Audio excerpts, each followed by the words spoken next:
ang pulso ni Marco.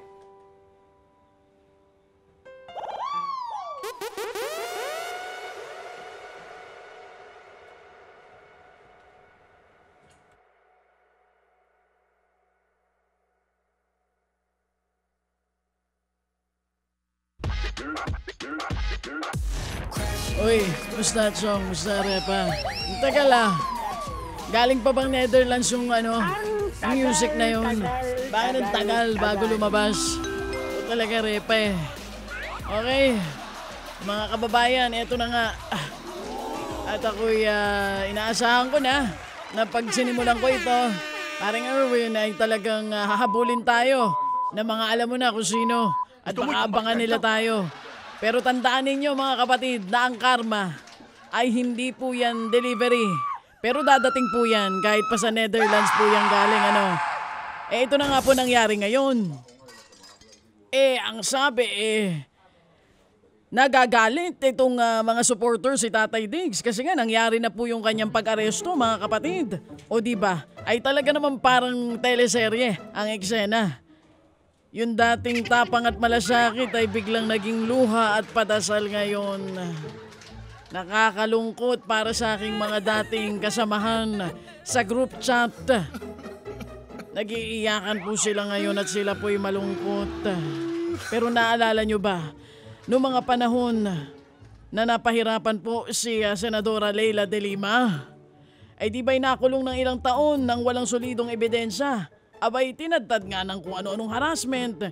Pero ang laging linya noon ng kampo ni Tatay, sumunod sa batas, no one is above the law. Aba ngayon nung sila ang tinamaan, biglang ang sabi nila ay hindi raw makatarungan at labag daw ito sa karapatang pantao. At sabi pa'y gawa-gawa lamang ng mga dayuhan. Sino nga ba ulit no na nagsabi na handa siyang makulong? Hindi ba si Sharin Bang? Di ba siya rin nagsabi no? Naalala nyo, handa nga daw siya magpakulong. Ay nako. Naalala kong pangako din dun dati ng Pangulo pagka may kurap sa kanya mga gabinete, habulin natin siya. Pero ngayon sa iyakan nila, abay talagang parang may mistulang drama fest, pang famas level ang aktingan. Yung isa ay todo kung humagulgol, sakto to si Repan, dito na. Ay nako. May isa namang nag-hysterical. Pero merong isa, naging pizza delivery guy. Sa gitna po ng kaguluhan, ay mabilis pa po ang kanyang delivery kaysa sa Food Panda at sa Grab. Ay ang bilis pero sana may ganung kaibigan. Erwin kung sakali ako'y madadala sa Villamor Airbase, gusto ko mayroon ding pizza. Wala. Etong matindi, ang kanya pong mga supporters talagang kay dami-dami. Ready nga silang lumipad pa Netherlands, sasamahan si Tatay. Ang problema yung iba'y walang pamasahe. Kaya hanggang ngayon hindi makaalis. Pero kanina, si Senator Bato, kahit mayroon siyang pamasahe, ang sabi niya ay hindi muna siya dadalaw kay Tatay. Narinig niyo po ba yun mga kadidis? Hindi muna daw niya dadalawin. Total nandun naman daw po si Inday at si Baste. This is ridiculous. Kung ako ay isang membro ng DDS, madidismaya ako sa sinabing yan ni Senator Bato. Parang iniwan mo sa ere si Tatay namin. Porque walang arrest warrant ay hindi daw niya dadalawin muna ang Pangulo o dating Pangulo. O kita nyo? Binoto ko kasi yan dati Kaya lang, alam nyo naman ako'y nakapagbasa-basa ng mga hindi niya fake news. Kaya medyo nagising sa katotohanan. Pero ito na nga mga kapatid. Nitong mga nakaraang araw, speaking of Senator Bato, nasabi hindi nagtatago. Ay nako. Pero hindi natin alam kung nasan talaga ngayon. Kahapon sa Surigao, kanina ang sabi niya siya'y nasa Davao. Wala.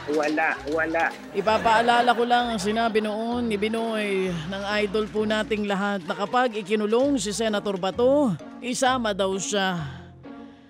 Paano kaya yan ngayon na hindi natin alam kung nasaan talaga si Senator Bato? Sa Surigao ba? Sa Davao ba? Nagtatago ba? Hindi ka nababagay dito. Idol, Robin, tuloy pa ba ang iyong pangako? Gusto ko lamang itanong. Magbilang ka na ng bituin! Pero alam kong pagod na rin kayo mga repa. Napapagod na kayo dito sa bardagulan online. Awayan, unfriendan, block dyan, block dito. Nagbawas na naman ng kaibigan ng ilan. Nagkahiwalay na naman, nag-aaway-away na naman ang mga magkakaibigan at magkakamag-anak dahil sa isyong ito. Kanya-kanya silang opinyon. Para saan? Para ipagtanggol ang isang politikong may malamig na detention facility. Nakita nyo ba yung detention facility, yung litrato? Hindi ba repa parang Airbnb lang, parang magbabakasyon? Mas maganda pa sa bahay mo. Siya naka-aircon. Komportable ang kanyang kama. Samantalang ikaw, nagtsatsaga ka sa init at sa stress sa social media. Sampalin mo. Ay kawawa naman. Alam nyo ba kung anong moral lesson dito, mga kababayan? Sana kung meron tayong mamahalin, wag politiko, wag tayong panatiko. Ang politiko may expiration date. Yung pamilya, kaibigan mo, mga kamag-anak mo, walang term limit yan. Wag mo ipagpalit yung totoong relasyon mo para sa buhay ng isang politiko na hindi ka naman kilala at walang paki sa'yo. Hindi ba? Tsaka huwag kayong nagre-reklamo sa mga nangyayari ngayon kasi maniwala kayo sa sinasabi ko. Kung anong itinanim, yun din ang aanihin. O siya, aalis na ako kasi nandito na ang inyong totoong repa. Hinahabol pa rin kaya siya ng mga bashers ngayon? Aalis na po kami kasi nagulat ako. Nawala na po yung isa dito. Nasaan na siya? Nagtatatakbo siya. Pupunta na ba ng Netherlands si Manong Ted? Oh, peace out. Signing off na po si Marco.